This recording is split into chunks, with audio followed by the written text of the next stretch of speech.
This is topic 8 notes.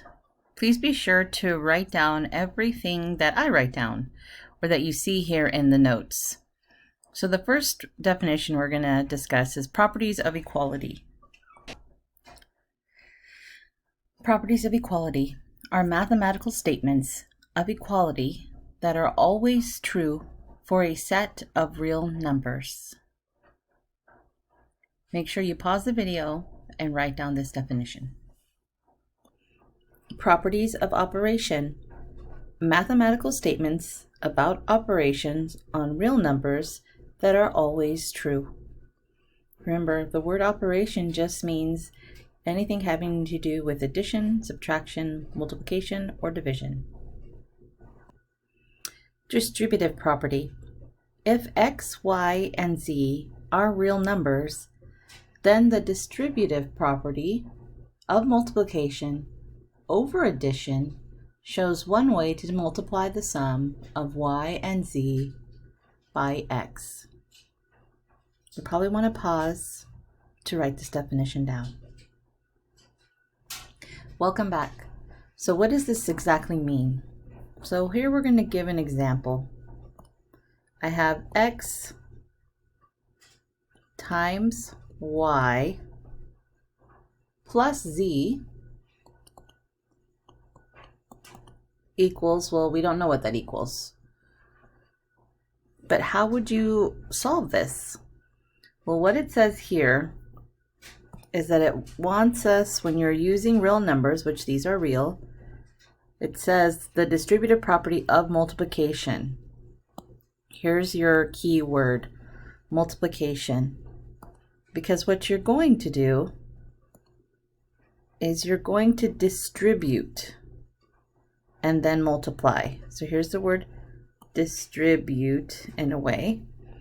Remember, distribute just means, like, if we were sitting in class and I was going to distribute back homework, meaning that I have a pile of papers in my hand from everybody that was doing homework, and I graded them, and now I'm going to distribute them back to every student.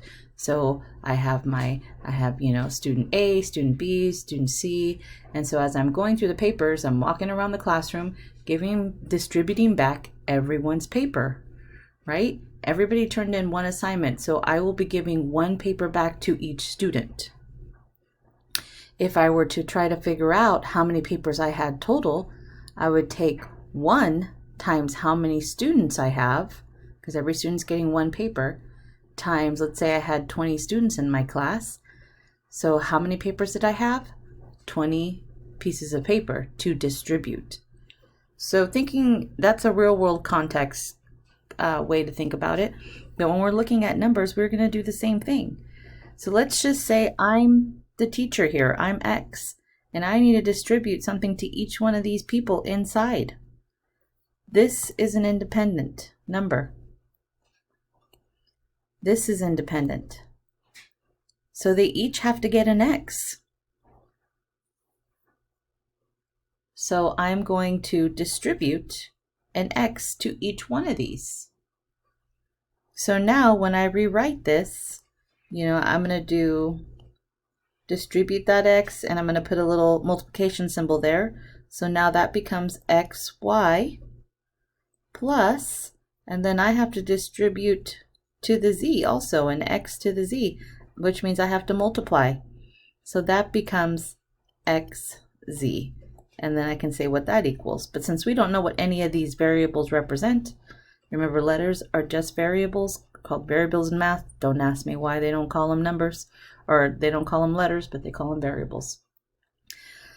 So that's what they're discussing as the distributive property. So here's an example with actual numbers for you. If I had 3 and then 4 plus 2 on the inside, what's that going to look like? Well, I don't know. Let's see. I have to distribute. Remember, these are separate. These are not together because they're separated by the plus sign. So I'm going to distribute the 3 to the 4 first. Remember, distribute just means to multiply. So I put that little multiplication symbol there. So I can rewrite it as 3 times 4 plus, remember I gotta distribute the 3 to the 2. There we go, put my little multiplication symbol. And that's 3 times 2. And we can solve that. 3 times 4 is 12. Plus 3 times 2 is 6. So then that answer would have been 18. So I can go up here and write 18. So these were the steps that we had to do first. Let's do one more problem. What if I had 5 and then inside I had 1 plus 8 in the parentheses? Well, we don't know what that equals. So let's distribute. And I put my multiplication symbol. That is 5 times 1 plus 5 times 8. Now I'm going to pause this and see if you can solve the rest. So you pause it too. So hopefully you know 5 times 1 is 5. 5 times 8 is 40. So then that would equal 45. I can go back here and say 1 plus 8 in parentheses times 5 is going to equal 45. Equation. A statement that has two values in an expression that are equal. Hint. You will see, you'll always know it's an equation if it has an equal sign. So here's the equal sign. That means this is an equation. And here is our first value, and here is our second value. So it stands true that this is a statement that has two values, and it has an equal sign. So this is known as an equation. Expression. A statement that has at least two values and one operation. So here's your hint. Doesn't contain an equal sign. Your example, 3x plus 1. There is not an equal sign in this problem, so it is just an expression. Value just means a number. Variable means just a letter. And then I want you to remember this. That's why it's starred. What is a faster way to add? Multiply. So if you were looking at this example here, you could go 2 plus 2 plus 2 plus 2. Well, 2 plus 2 is 4, plus 2 more is 6, plus 2 more is 8. Or you could write it like this, 2 times 4, which is 8.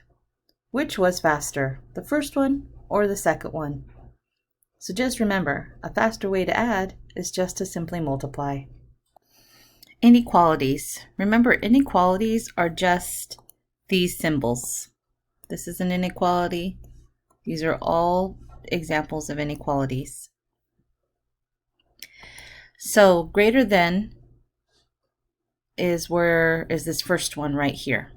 So if for the example here on the left, x is greater than 1.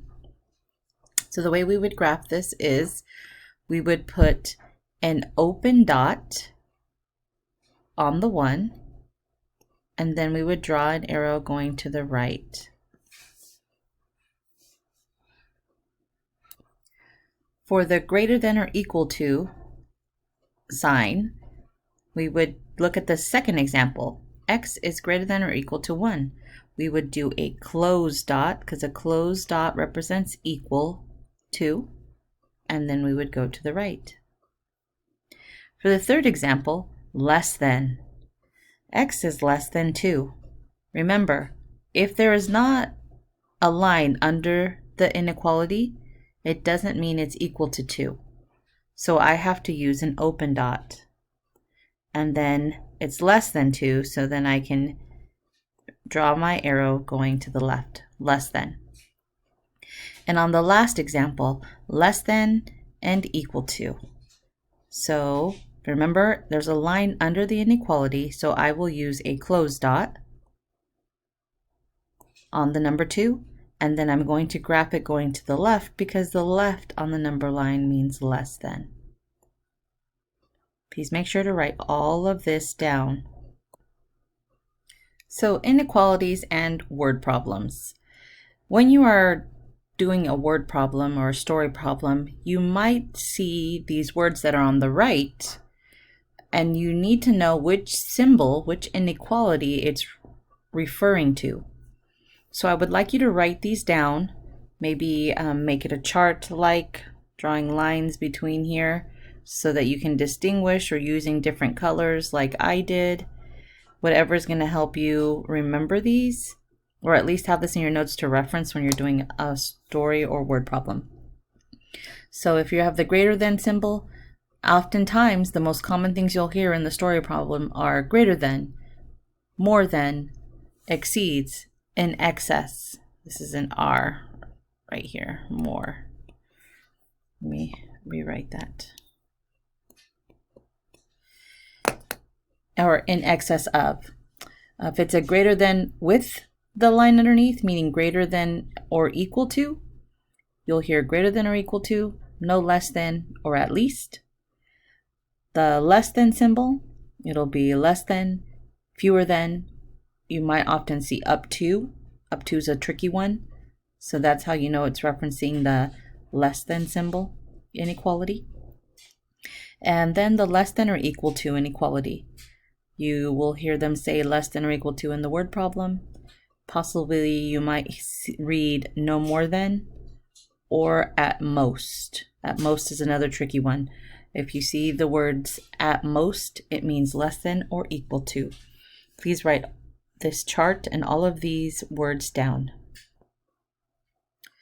Dividing an inequality by a positive. Remember, inequalities are the symbols less than, greater than, less than or equal to, greater than or equal to.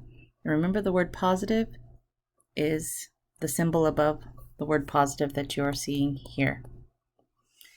So here's our example. 6x is less than or equal to 18. So the steps will be, the problem will be on the left, and the steps, explanation of the steps is on the right. So it says here, divide both sides by the coefficient 6 to get x by itself. Remember, a coefficient is the number in front of the variable. Remember, the variable is just a letter.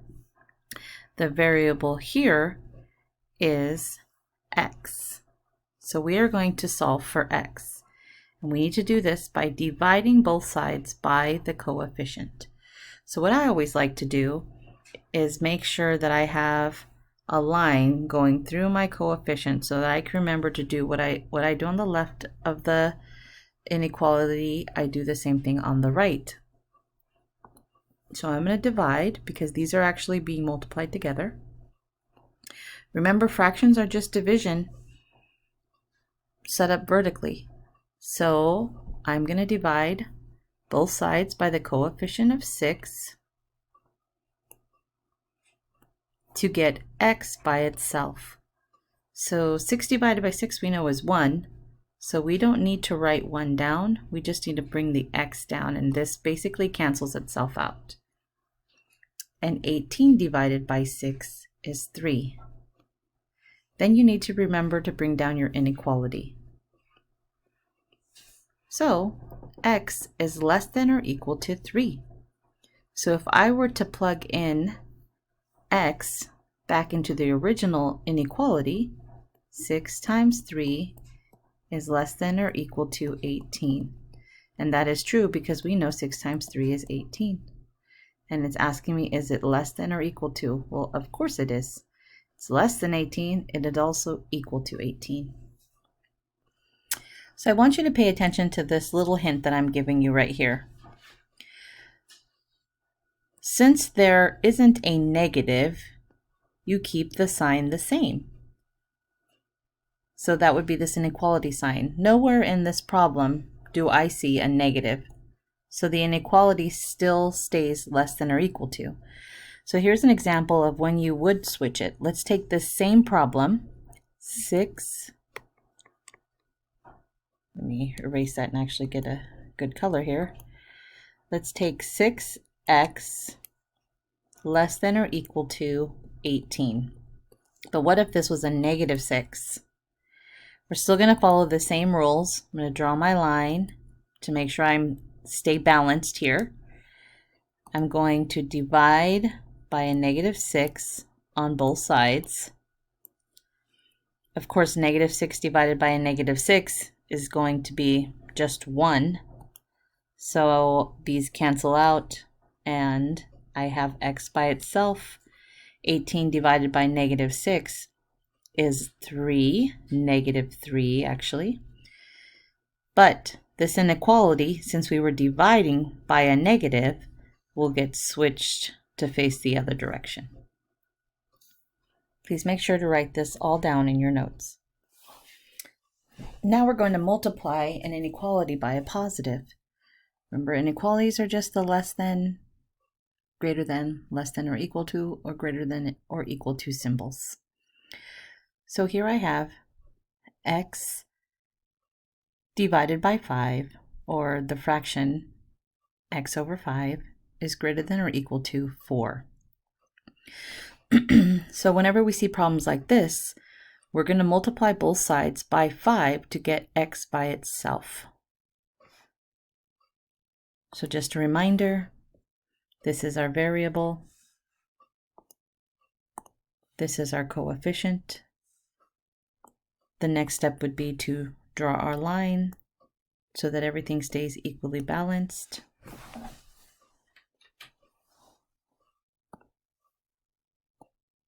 Drawing that line. And the opposite of division, remember x over 5 is being divided. The opposite of division is multiplication. So I'm going to multiply by 5, and I need to do that to both sides. Remember, we have to stay equally balanced.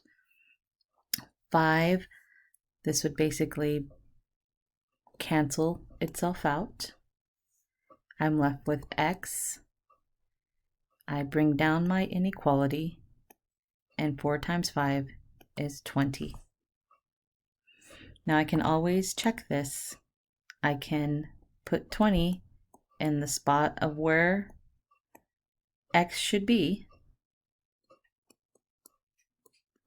20 divided by 5 is 4. So 4 is greater than or equal to 4. That is very true. Oh, excuse me, not 4. That was supposed to be 20. Well, this is 4. Remember to write down the hint. Since there wasn't a negative in this problem, you keep the sign the same. You solve like regular. But what if this was not? What if this was a negative 5? Greater than or equal to 4? That's a different story. So we would still multiply by the negative 5 on both sides. I'm going to draw my line to keep things perfectly balanced. This cancels out because negative 5 divided times the negative 5 is, or divided by is 1, excuse me. And then this is going to be x. But since I was multiplying by a negative, I have to flip that sign, and this would be a negative 20. Make sure to write all of this down. Like terms that contain the same variable and or raised to the same power. So here are examples. Let's say I had 2 to the 3rd power and 4 to the 3rd power and 5 to the 6th power. I need to identify my like variables. So which are my like variables in this example? Well, any of them that have the same stuff, the same power. 5th to the 6th power is not a like term to 2 to the 3rd power and 4 to the 3rd power. So my liked terms are these right here. What about if I had -2, 103, 16. These are also known as like terms. They don't have any powers, and they don't have any variables, any letters attached to them. So they actually are like terms. What if I had one like this? Let's go with another color. -2, and let's give it a variable, x squared. And let's have 10x squared. And let's have 13x to the third power. And let's try x to the fifth power. Now I'm looking for like terms. So anything that they have in common. Well, let me give you one more other example in here. What if I had -2p to the second power? So looking at here, I'm going to combine anything that matches. Pretty much that's what like terms are, matching things up.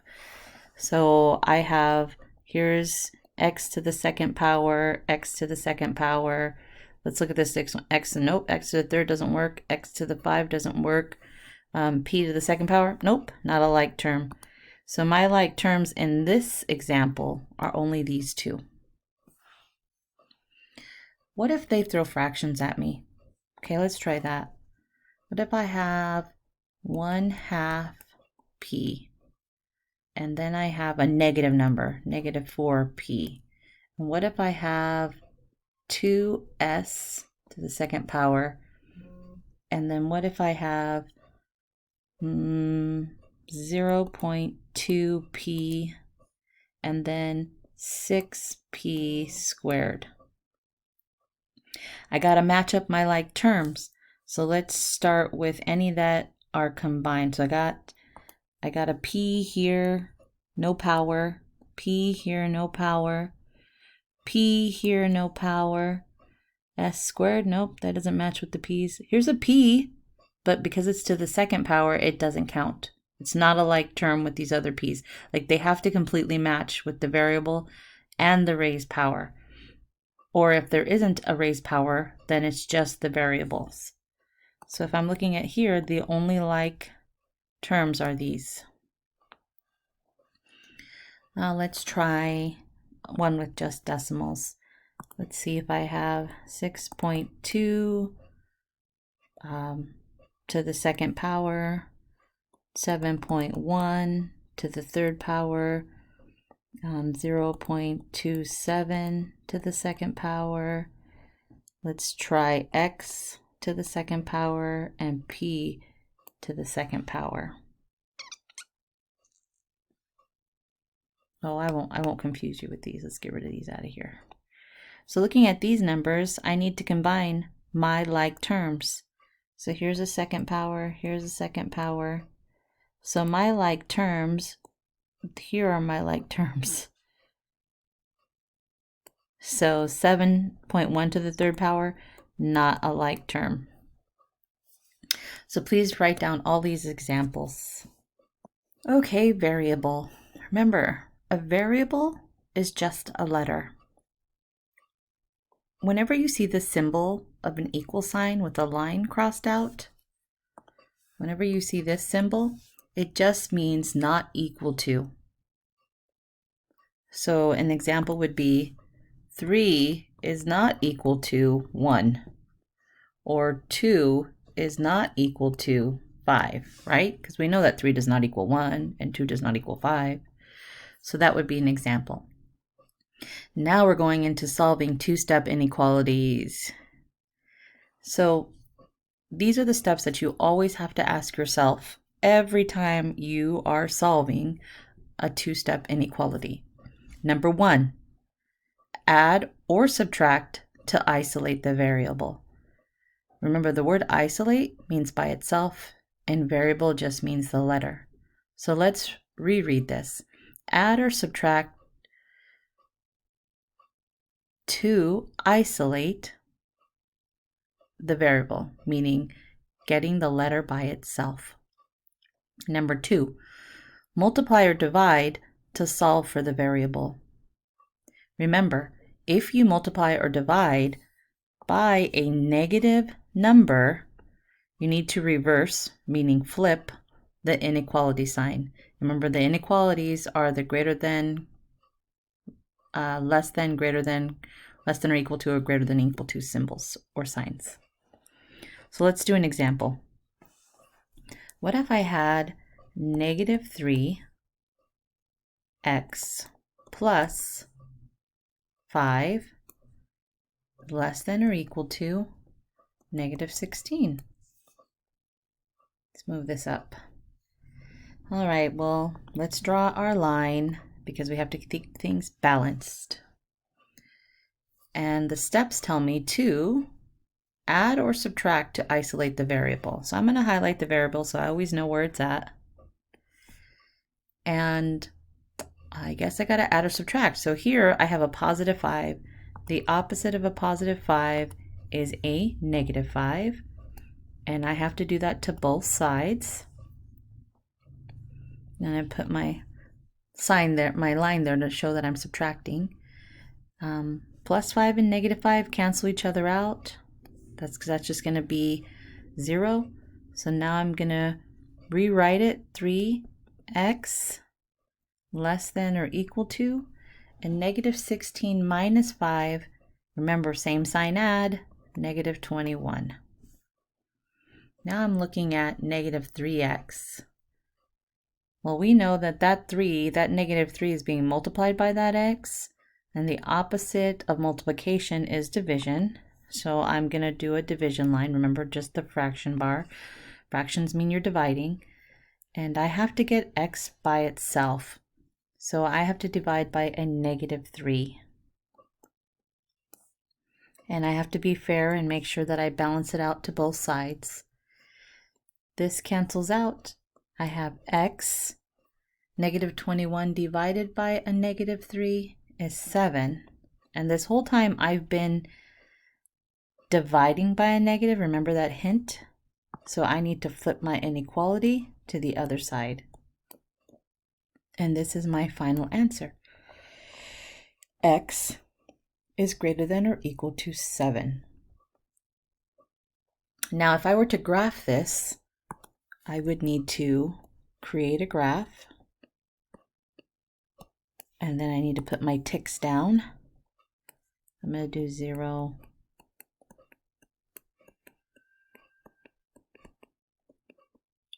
I might run out of room, so let me erase this part.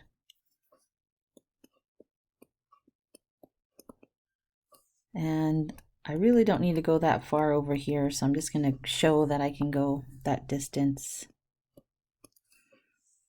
And then I have to, this is a greater than or equal to sign, so remember I have to use a closed dot.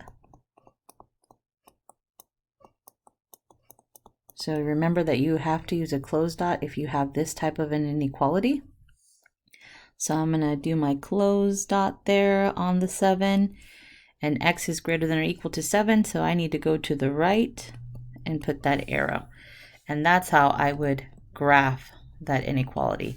In this topic, you're going to be doing a lot of graphing of inequalities. So it's really important to remember these few things. So remember that if you have an open dot, it's going to be referencing the inequality of this right here. And so that will be an open dot, as you can see here, the example on the left in green. You will receive a closed dot if there is an equal sign under it, a line under it, which would look like the line, the green on the left. Open dot, of course, here on the left is an example, and it's less than, so the arrow goes to the left. And if it's a closed dot, as you can see on this last one, less than or equal to, it's a closed dot, and this line goes to the left, the arrow goes to the left. So what if you had a problem where they gave you 2 is greater than x? Well, in order to graph that appropriately, you would need to rewrite it where x would be first. So if we would rewrite this, we put x first. Remember, this inequality is facing to the right, so we need to make sure when we rewrite it that it's facing the other way, still indicating that x is less than 2. So here's x is less than 2, and then I can place the 2 here. So that's how you would rewrite that. What if I had 16 is less than or equal to x? Well, the way I would rewrite that is I would flip the inequality, and then I would put x first, and then I would put the 16 second. So then it makes it easier to graph it. So if you ever find yourself where you have problems where the x is not first, make sure that you rewrite it so that x is first, making sure you pay close attention that you're critically analyzing which way that symbol needs to be rewritten. If you need help with any of that, please reach out to me. This concludes our notes. Thank you for writing absolutely everything down. Remember, we always take a quiz on our notes, so it's really important that you write everything down.